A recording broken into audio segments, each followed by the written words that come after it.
Assalamualaikum warahmatullahi wabarakatuh. Kami dari kelompok 2 akan menjelaskan tentang epidemiologi penyakit HIV/AIDS dan penyakit menular seksual lainnya.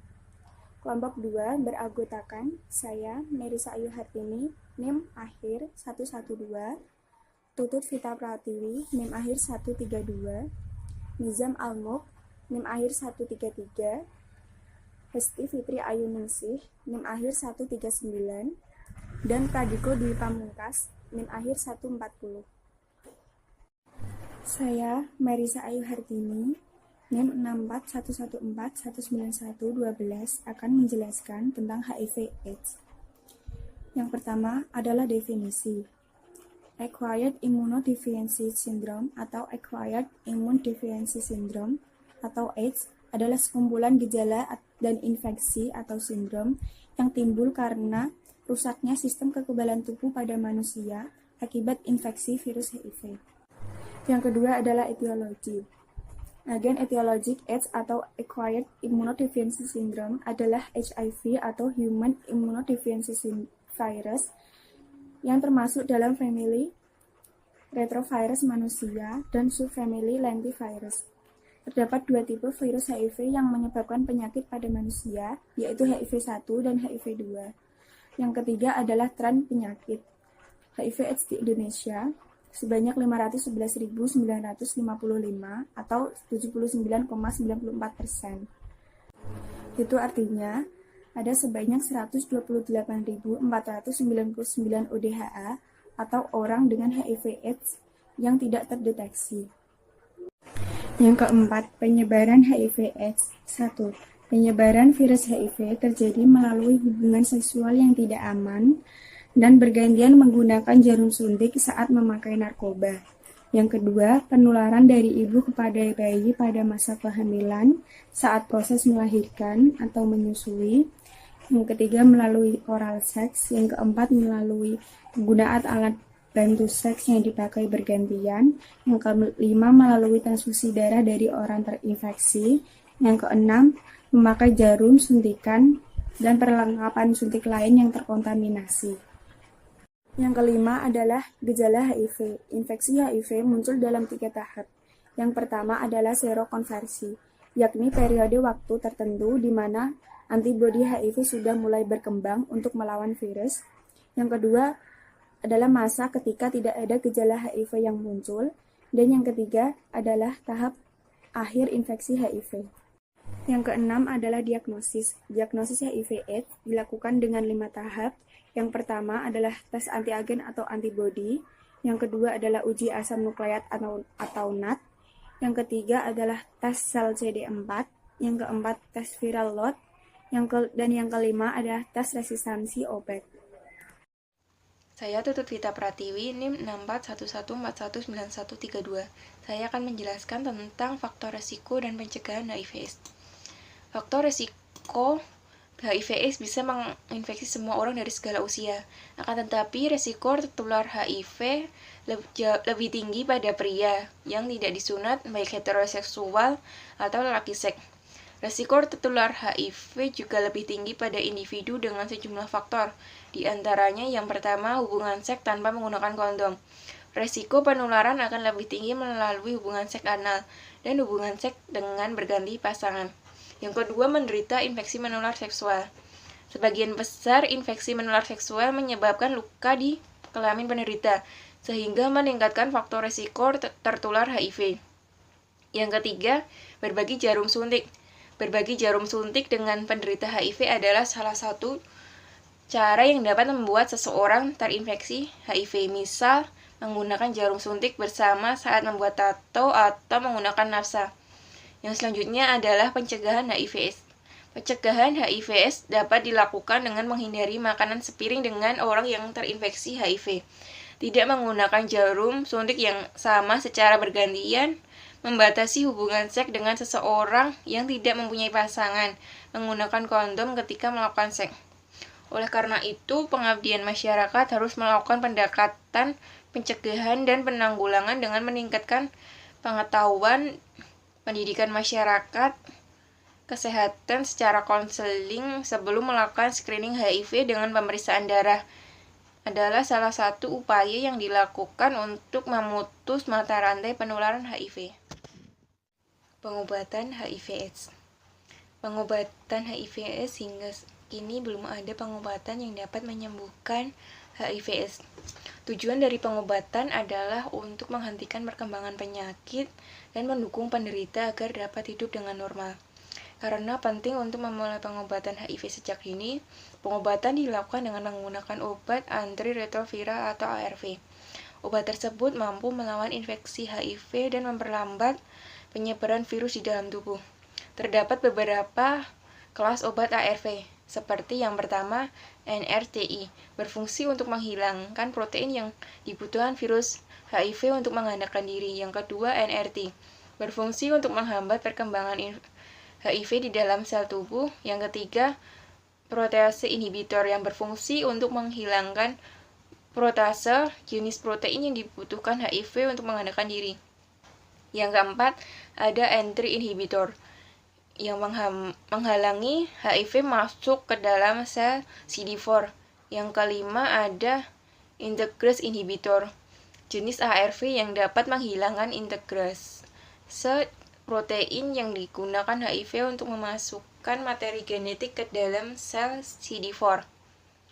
Yang terakhir, ada pengobatan kombinasi atau lebih dikenal dengan nama terapi antiretroviral atau ART. Biasanya penderita atau pasien akan diberikan 3 golongan obat ARV karena kombinasi obat yang diberikan berbeda-beda pada setiap pengidap. Pengobatan dilakukan dengan menggunakan kombinasi beberapa macam obat. Jenis pengobatan kombinasi tersebut bervariasi tergantung dari penderita, karena pengobatan HIV harus dilakukan seumur hidup. Infeksi menular seksual atau penyakit menular seksual. Definisi dari penyakit menular seksual atau infeksi menular seksual. Infeksi menular seksual merupakan infeksi yang menular melalui hubungan intim. Penyakit ini dapat ditandai dengan adanya ruam atau lepuhan dan rasa nyeri di area kelamin. Ada banyak jenis penyakit menular seksual, di antaranya chlamydia, gonorrhea, sifilis, trichomoniasis, dan HIV. Cara penularan infeksi menular seksual. Sebagian besar infeksi menular seksual ditularkan melalui hubungan seks yang tidak aman, antara lain yang pertama, melakukan hubungan seks lewat vagina tanpa menggunakan kondom atau penis di dalam vagina. Yang kedua, melakukan hubungan seks lewat anus tanpa kondom atau penis di dalam anus. Yang ketiga, hubungan seksual lewat oral atau karaoke atau penis di dalam mulut tanpa kondom atau mulut menyentuh alat kelamin wanita. Cara lain, seseorang dapat tertular IMS melalui yang pertama, darah dari transfusi darah yang terinfeksi menggunakan jarum suntik secara bergantian atau membuat tato. Yang kedua, ibu hamil kepada bayinya. Penularan secara kehamilan selama proses kelahiran. Setelah melahirkan, HIV bisa menular melalui ASI. IMS tidak menular melalui dengan duduk bersebelahan dengan penderita IMS. Yang kedua, menggunakan toilet secara bersama dengan penderita IMS. Yang ketiga, menggunakan kolam renang umum, pemandian air umum, serta sauna secara bersama dengan penderita IMS. Yang keempat, berjabat tangan dengan penderita IMS. Dan yang terakhir, melalui bersin, keringat, dan lain-lain. Untuk pencegahan IMS adalah, yang pertama, lakukanlah seks secara aman dengan menggunakan kondom. Terus yang kedua adalah kurangi pasangan berhubungan seks. Yang ketiga, jangan gunakan jarum suntik secara bergantian. Dan yang terakhir adalah bersikaplah setia kepada pasangan Anda. Epidemiologi sifilis. Survei terpadu biologis dan perilaku Kementerian Kesehatan Republik Indonesia tahun 2011 menunjukkan prevalensi sifilis sebesar 6%, pada waria sebesar 25%, pada PSK sebesar 25%, pada lelaki homo sebesar 9%, pada narapidana sebesar 5%, dan pada para pengguna narkotika, psikotropika, dan zat adiktif lainnya sebesar 2%. Etiologi sifilis. Sifilis disebabkan oleh bakteri Treponema pallidum subspesies pallidum. Bakteri ini berbentuk spiral dengan 8-12 lilitan. Memiliki panjang 4-10 mikrometer serta lebar 0,25 mikrometer. Manusia menjadi satu-satunya penjamu bakteri ini. Gejala sifilis. Yang pertama, muncul luka seperti sariawan di sekitar anus dan kemaluan. Yang kedua, tidak bernada dan tidak terasa sakit. Yang ketiga, luka sembuh dengan sendirinya meskipun tidak diobati. Yang keempat, dapat kambuh jika imun tubuh sedang lemah. Dan yang terakhir, jika tidak diobati dengan tuntas, sifilis dapat menyerang otak, pembuluh darah, serta jantung sehingga menyebabkan kematian. Manifestasi klinis. Yang pertama ada sifilis primer, yang kedua ada sifilis sekunder, yang ketiga ada sifilis laten, yang keempat ada sifilis tersier, dan yang terakhir ada neurosifilis. Faktor risiko sifilis. Yang pertama, berhubungan seks dengan penderita. Yang kedua, sifilis kongenital pada bayi dari ibu penderita. Dan yang terakhir, menggunakan jarum suntik secara bersama-sama, transfusi darah, dan kecelakaan petugas laboratorium dan petugas kesehatan. Diagnosis sifilis. Yang pertama, pemeriksaan berdasarkan gambaran klinis. Yang kedua, pemeriksaan laboratorium bakteri sifilis secara langsung maupun tidak langsung. Dan yang ketiga, pemeriksaan penunjang seperti deteksi Treponema pallidum, pemeriksaan histopatologis, dan yang terakhir, pemeriksaan serologis. Pencegahan sifilis. Dalam mencegah sifilis, kita bisa melakukannya dengan 5 hal. Yang pertama, absen dari seks atau tidak melakukan seks bebas. Yang kedua adalah berlaku setia terhadap pasangan. Yang ketiga, cegah menggunakan kondom. Jadi ketika melakukan seks, maka menggunakan kondom. Yang keempat, dilarang menggunakan jarum suntik secara bergantian. Dan yang kelima adalah edukasi atau pemberian informasi yang baik dan benar. Setelah itu, pengobatan sifilis. Pengobatan sifilis yaitu dibagi menjadi stadium berdasarkan stadium dan terapinya. Yang stadium pertama itu ada sifilis primer, sifilis sekunder, dan sifilis laten dini yang menggunakan terapi benzatin 2,4 juta TIU atau IM dosis tunggal. Yang kedua ada sifilis laten lanjut, yaitu kita menggunakan terapi benzatin dan benzatin penisilin 2,4 juta IU, IM 3 dosis, interval 1 minggu. Dan yang terakhir ada neurosifilis sifilis okuler, yaitu kita menggunakan terapi aqueous kristal penisilin G18 sampai 24 juta 4 selama 10 sampai 14 hari. Herpes simplex genital. Herpes simplex genital adalah penyakit menular seksual yang disebabkan oleh virus herpes simplex tipe 2 atau VHS2. Prevalensi. Pada tahun 2012 diperkirakan 417 juta orang di dunia menderita penyakit herpes simplex genital atau VHS tipe 2, dengan 3,7 miliar diantaranya menderita virus VHS tipe 1. Etiologi. VHS tipe 1 biasanya terjadi di dalam organ tubuh, sedangkan VHS tipe 2 biasanya terjadi di area kemaluan. Gejala. Yang pertama, muncul bintil-bintil kecil berisi cairan seperti cacar yang berada di area genital. Yang kedua, menyebabkan sangat gatal. Yang ketiga, jika cairan pecah, maka area infeksi makin melebar. Yang keempat, obat dari dokter hanya bisa mengurangi gatal dan sakit, tidak dapat menyembuhkan secara total. Dan yang kelima, seumur hidup, herpes dapat kambuh jika imun lemah. Diagnosis. Diagnosis herpes simplex genital berdasarkan gambaran klinis dan pemeriksaan penunjang yaitu CPR, kultur virus, dan serologi. Faktor resiko. Penularan infeksi herpes simplex genital atau VHS2 paling sering terjadi melalui hubungan seks bebas yang terinfeksi virus VHS.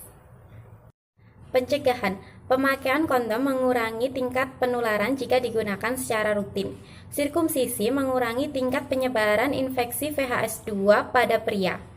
Sebagian besar upaya pencegahan dilakukan melalui terapi antivirus atau vaksin, yang biasa digunakan dengan vaksin GD2 rekombinan. Pengobatan. Terapi herpes simplex genital dengan asiklovir, valasiklovir, atau famsiklovir dengan resimer dan dosis bervariasi sesuai dengan tingkat gambaran klinis. Assalamualaikum warahmatullahi wabarakatuh. Perkenalkan, nama saya Pradipto Pamungkas, NIM 641141940. Di sini saya akan menjelaskan tentang penyakit menular seksual atau sering juga disebut dengan infeksi menular seksual. Yang pertama, saya akan menjelaskan penyakit gonore. Definisi gonore dalam arti luas mencakup semua penyakit yang disebabkan oleh Neisseria gonorrhoeae. Gonore adalah penyakit yang disebabkan oleh bakteri Neisseria gonorrhoeae yang sering menyerang membran mukosa uretra pada pria dan endoservix pada wanita. Gonore sering ditularkan melalui kontak seksual. Epidemiologi gonore. Infeksi gonore di Indonesia menempati urutan yang tertinggi dari semua jenis penyakit menular seksual. Gonore adalah penyakit yang harus dilaporkan, kedua paling sering dilaporkan di Amerika Serikat. Penderita paling banyak dijumpai pada remaja dan dewasa muda. Hal tersebut dapat dimungkinkan karena aktivitas seksual pada umur tersebut cukup. Etiologi penyebab gonore adalah gonokok yang ditemukan oleh Albert Ludwig Segmen Neisseria kebangsaan Jerman melalui pengecatan hak sentuh tubuh uretra, vagina dan konjungtiva dan pertama kali dikultur in vitro tahun 1882. Bakteri Neisseria gonorrhoeae adalah bakteri Diplococcus gram-negatif yang aerob dan berbentuk seperti biji kopi. Terletak intraseluler yang biasanya terdapat di dalam leukosit polimorfonuklear. Bakteri tersebut memiliki diameter sekitar 8 mm. Selain itu, kuman ini tidak motil dan tidak berspora. Suhu 35 derajat Celcius sampai 37 derajat Celcius dan pH 7,2 sampai 7,6 merupakan kondisi optimal untuk bakteri Neisseria gonorrhoeae tumbuh. Secara morfologi, gonokok ini terdiri atas 4 tipe, yaitu tipe 1 dan tipe 2 yang mempunyai pili yang bersifat virulen, serta tipe 3 dan tipe 4 yang tidak mempunyai pili dan bersifat. Diagnosis gonore dapat ditegakkan atas dasar anamnesis, pemeriksaan fisik, dan pemeriksaan laboratorium. Diagnosis laboratorium yang digunakan antara lain mikroskopis. Pemeriksaan mikroskopis yang digunakan adalah dengan pengecatan gram, pengambilan sampel dari swab endoservix pada wanita. Hasil positif akan tampak di Diplococcus gram-negatif. Pengecatan positif pada wanita memiliki sensitivitas sebesar 30% sampai 50% dan spesifitas sebesar 30%. Inkubasi pada suhu 35 derajat Celcius sampai 37 derajat Celcius. Dan atmosfer yang mengandung CO2 sampai 50%. Pemeriksaan kultur dengan bahan dari duh uretra pria, sensitivitasnya lebih tinggi 94% sampai 98%. Daripada endoservix 85% sampai 95%, sedangkan spesifitasnya yaitu 99%. Pemeriksaan definitif. Teks oksidasi dilakukan dengan cara meneteskan reagen 1% tretametil pravenilin diamin monohidroklorid pada koloni. Jika hasil tes positif, maka akan berubah menjadi merah jambu dan makin lama semakin menghitam. Sebaiknya hasil negatif menunjukkan warna koloni tidak berubah atau tetap berwarna coklat. Dalam tes ini, reagen tersebut membunuh mikroorganisme tetapi tidak berubah morfologi dan sifat pewarna. Tes fermentasi.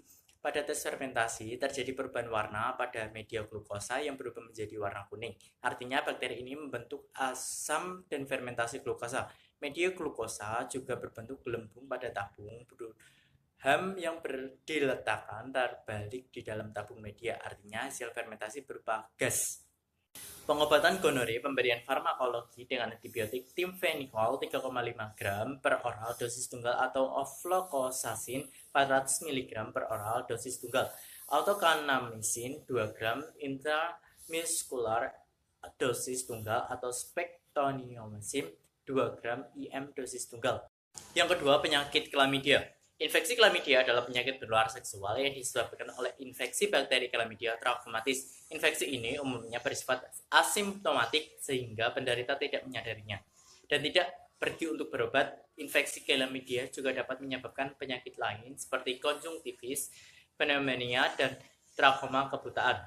Etiologi, klamidia trachomatis merupakan bakteri. Diagnosis, pemeriksaan mikroskopis, pemeriksaan laboratorium, anamnesis maupun fisik berupa pewarnaan gram dan GMSA. Deteksi antigen DFA, EIA, amplifikasi asam nukleat, dan serologis. Kultur pemeriksaan beku emas. Pengobatan, menurut rekomendasi dari Centers for Disease Control and Prevention CDC, untuk pengobatan infeksi klamidia dapat digunakan azitromiya dan doxycycline sebagai obat pilihan pertama yang mempunyai efektivitas 95% dan erythromycin atau sulfa sebagai pilihan kedua namun kurang efektif dan mempunyai efek samping. Demikian presentasi dari kelompok 2 HIV/AIDS atau PMS. Apabila ada kesalahan tutur kata mohon dimaafkan yang sebesar-besarnya. Wabillahi taufiq wal hidayah. Wassalamualaikum warahmatullahi wabarakatuh.